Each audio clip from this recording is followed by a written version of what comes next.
Привет, друзья! И сегодня мы перейдем как раз к карповым монтажам, то, что уже многие подписчики просили.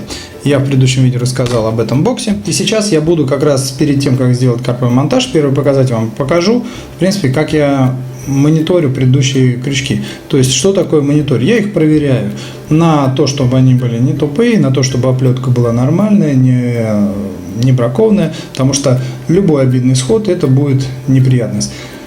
Во второй части видео будет как раз карповый монтаж, самый, с моей точки зрения, уловистый, я им постоянно пользуюсь. Это карповый монтаж на колечке 3-мм, заказан с AliExpress. Кстати, под видео будут ссылки с AliExpress на те материалы, которые я использовал в этом монтаже. Итак, сейчас я вот отсюда из поводочницы вытащу старые крючки и их покажу, как я их смотрю перед началом сезона, а потом покажу карповый монтаж, самый, с моей точки зрения, лучший.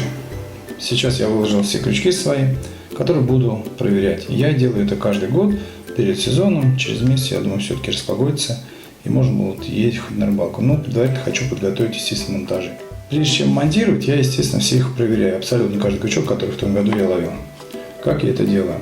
На острие крючка проверяю именно на ноготь, чтобы он врезался. Потом смотрю, чтобы не был подточен. Я иногда подтачиваю крючки после поклевок. Подточенные я тоже не буду использовать, я их выкину. Ну, в принципе, еще осматриваю вот эту часть, оплетку. Если она не помотана сильно, там не потрепана, то можно ее оставить.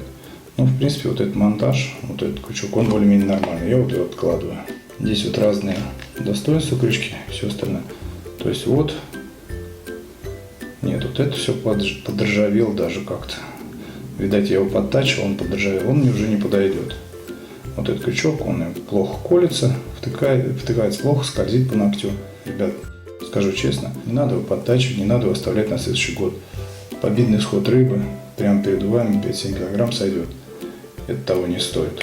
Я снимаю, естественно, резинки и срезаю с него кольца, чтобы использовать в следующих монтажах. Вот я его выкидываю в утилизацию. Это крючки двойки, большие, я их не буду по ранней весне использовать, попозже они будут использоваться. Ну вот, осмотрел, крючок вроде нормальный, острие нормально, не подтачивалось, все хорошо. И не потрепанная вот оплетка. Ну, в принципе, все отлично, я его оставляю. Итак, каждый крючок. Маленький, большой, неважно. Видите, вот проскальзывает он. Вроде все острый, вроде хороший, но он проскальзывает. Также он будет засекаться и на рыбе. Поэтому лучше всего от таких крючков избавиться.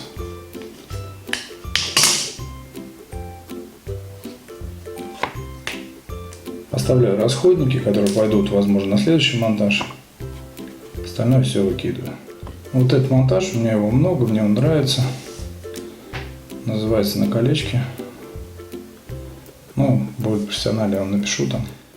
Обладает очень большой засекаемостью. Сейчас я его как раз и покажу в этом видео. Ну, вот это нормальный монтаж. Сохранился вроде поводок нормальный. Сгрузил, видите, отгружал. Ну и вот маленькие. Это по ранней весне крючки. 8 походная. Делаем. Нормально. Ставим. Ну, вот это тоже хорошо.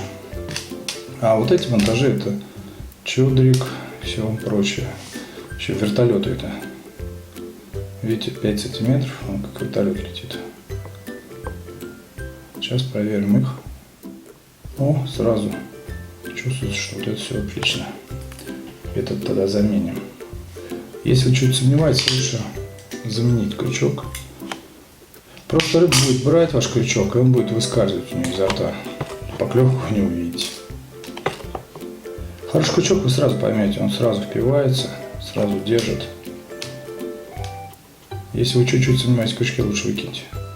Так, друзья, ну теперь переходим к карповым монтажам. Карповый монтаж я люблю монтаж, который основан не на резинке, там надевается, который на крючок, а именно на колечке. Для этого я беру поводковый материал, я покупал его в размотке. Это Climax 30 LB с оплеткой жесткой. И, мне он очень понравился в том году, этот материал. Я в основном, в принципе, на него и сейчас ловлю.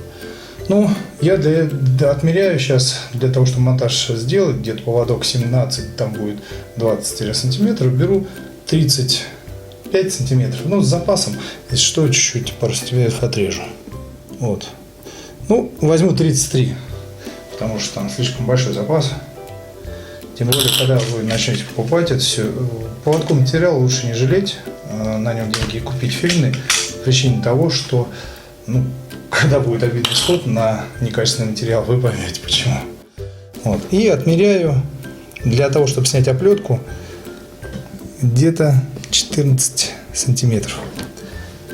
Вот. Снимаю оплетку вот таким поводком крестовины.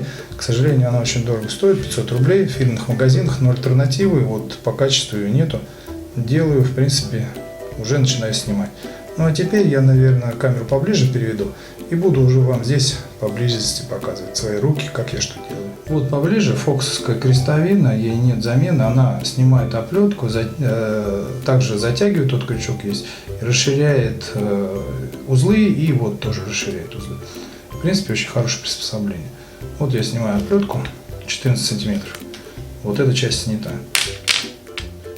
Я все делаю с топорами, для того, чтобы разные болыши бывают. Некоторые нужно поджать снизу, поэтому я сразу одену вот стопор. Далее я, насколько позволяет, самое трудное в этом монтаже, как ни казалось бы, завязать петличку, потому что большие руки у всех, я думаю, мужиков. Ну вот так вот я захватываю и вяжу. В принципе, здесь петличка по размеру сильно она небольшая нужна, ну, где-то от 5 сантиметров до 9 ее делаю, и сразу затягиваю. Вот, я ее затянул. Здесь вот ненужная вещь, доставил 2 миллиметра и отрезаю. В принципе, с этой стороны монтаж он готов. Я использовать буду для монтажа, ну вот, крейбут, один из самых распространенных крючок, 4. И сюда и попап хорошо одевается, и в принципе она держит. Она по весу еще гармонична с попапом, которым я ловлю. Вот отсюда до сгиба я отмерю 2,5 сантиметра. Просто сейчас в кадр это не влезет. Но я сразу говорю, вот это расстояние будет 2,5 сантиметра. Вот я замерил 2,5 сантиметра, согнул. Для чего я делаю? Для того, чтобы взять колечко, так как монтаж будет кольцом, я беру вот на этот сгиб, надеваю колечко и вот здесь его расширяю. Вот. Этим монтажом я пользовался во всех водоемах. Это самый уловистый с точки зрения засечки монтаж из-за этого колечка. Вот. И в принципе вот так вам покажу. Вот в принципе получилось, что естественно я вот здесь затягиваю сильнее, и кольцо немного распрямляется. Если вы заметите, кольцо стало немного перпендикулярно. Так его распрямлю, еще раз затяну, чтобы оно вообще перпендикулярно. Вот видите, кольцо стало, колечко 3-миллиметровое кольцо я брал с Алиэкспресса, я оставлю ссылки, в принципе, на этот монтаж. То есть будет колечко, тоже будет со ссылкой. Теперь, что я делаю? Я одеваю его, но одеваю специально вот по направлению к резинке острием, чтобы вот эта часть выходила кверху, то направление, так как мы связали. И примерно где-то на расстоянии вот к жалу, начала вот жало, да, а вот в принципе ответвление от него, вот это трусеница. И вот здесь примерно я ставлю кольцо, зажимаю и продеваю вовнутрь. И делаю где-то 1, 2, 3, 4, 5. Достаточно 5 оборотов, ну, 6 для контрольной, как говорится. И обратите внимание, я не делаю классически сразу обратно сюда заход. Можно классически сделать вот здесь проход сюда ложка и зафиксировать это моментальным клеем. Но я буду делать, вам покажу другой монтаж, он очень хороший, устойчивый. Я вам покажу узелок, как вяжется здесь, чтобы избежать всяких клей. То есть я делаю с этой стороны петлю, вот если вы видите, и сжимаю ее. Вот она прямо стоит вот так раз, и она выходит сюда. Потом я завожу сюда, вот, завожу, продеваю в петлю и с этой петли сразу же сюда, как классический монтаж. Потом это хозяйство я подтягиваю и вот здесь еще раз подтягиваю. То есть оно вот здесь перехлестывает и уже вот здесь с этой стороны перехлестывает. Что это дает? Уже здесь получается узелок. И этот узелок строго здесь поверху. То есть при большой засечке, если вдруг карп там дернет, то вот эти узелки, они не провернутся, так как из-за этого узла, потому что натяжение прямо идет. И вот так он будет фиксироваться. Вот. Сейчас я покажу. Вот, смотрите, видите, вот монтаж. И вот здесь узелок, который держит прямо по направлению. Но это знают спортсмены, не всегда делятся, но видео в интернете уже про это есть. Вот, соответственно, держится колечко, держится. Механика такая, что карп берет, и здесь нету никаких резинок, есть колечко. И именно из-за того, что колечко очень подвижно, соединение, резинка прижимает очень вот этот волос, а колечко вертится, то есть из любого положения вытягивается и захлестывает. То есть очень хорошая механика здесь. Ну, в принципе, далее у меня вот есть такие конусные резинки. Я беру примерно, смотрю, сколько мне нужно сантиметров. Вот, исходя из этой конусной резинки длины, да, вот я делаю две длины конусной резинки. Складываю вот здесь вот эту конусную резинку, вот эту петлю. И, в принципе, обычным петлей затягиваю, смещаю и затягиваю. Я не перекручиваю здесь узел никогда, потому что не нужно, с моей точки зрения, сколько ловил, никогда не развязывался. Но прям резкий вот так зажим он нужен. Ну и, в принципе, последний штрих. Одеваем вот так резинку конусную для быстросъема. И вот здесь фиксируем. В принципе, я очень активно ловлю вот на 10-миллиметровые попапы. Это, ну, карболы. Они очень хорошо у нас ловят. Сейчас насажу вам и сразу же покажу. То есть волос у меня 2,5 сантиметра. Естественно, карбол здесь сверху сядет. Для чего эта резинка? Ну, если будет не карбол, не очень плотный бойл, то он будет подтягиваться. Я вам сейчас покажу. Вот, смотрите, вот монтаж. Я, в принципе, здесь не буду стопор ставить. Ну, вот тот же самый крючок с таким же монтажом, 2,5 сантиметра. Вот это я как отмерял. Вот. И вот этот бойл, он 20 миллиметров. Я всегда бойлы подрезаю. Здесь он бы встал бы и так, с удлинителем. Но я всегда открываю бойлы и немного подрезаю. Где-то, получается, я его подрезал до 18 миллиметров там. Вот он тоже встал. И сейчас я вам покажу, как эти бойлы будут стоять тонущие и плавающие в воде. Итак, друзья, вот в воде проверочный, как говорится, ларчик, коробочка. Вот смотрите.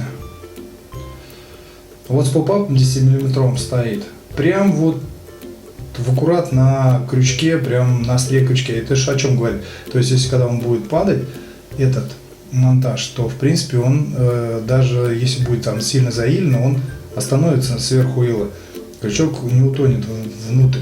И в принципе будет стоять и на листике сверху, и на илу, и на твердом груду отлично. Ну а этот монтаж, в принципе, когда тонущий был, вы будете вешать на него, то в принципе он будет рядом лежать. Вот он рядом лежит был, ну это тоже нормально. Как схватил, крючок сразу вывернется под своим весом, и в принципе с помощью этого вертлюга. Вот в принципе могу еще один монтаж показать. И это уже как пример с пелец. Здесь у меня пелец, и сверху Robin Red Pellets и сверху пластиковая обычная кукуруза. Тот же самый волс, тот же самый монтаж, просто другой вид крючка. Вот, в принципе, как он будет располагаться. То есть волоса достаточно для любого вида монтажа. Я не склонен под каждый бойл прям вязать. Я примерно стандартно вяжу. Но особенность заброса этого монтажа в том, что если он летит один, это не очень хорошо. Его нужно вот здесь на пенку сажать, потому что все-таки очень сильная подвижность. И когда вот так он может перехлестнуться, то уже подвижность меньше. Соответственно, я всегда ставлю стики. Ну, все, в принципе, ловят стиками. Сюда вешают стик, ну, включая крючок в стик, втыкают либо поверх него, чтобы вот это не было перехлеста вот такого. Соответственно, ловить лучше на стиками, либо есть вариант пенка вот так. Либо кукурузу там, дать хлоп кукурузу там вокруг него сделать. Ну, это самый такой народный вариант. Итак, друзья, это первый вид монтажа, который я вам хотел показать. Самый лучший, самый по засекаемости. Мне понравился. Я все лето, уже не первый год им ловлю, но и все лето это. То есть еще впереди пару монтажей. Всем спасибо, кто смотрел. Подписывайтесь. В дальнейшем еще много будет что посмотреть. Всем спасибо.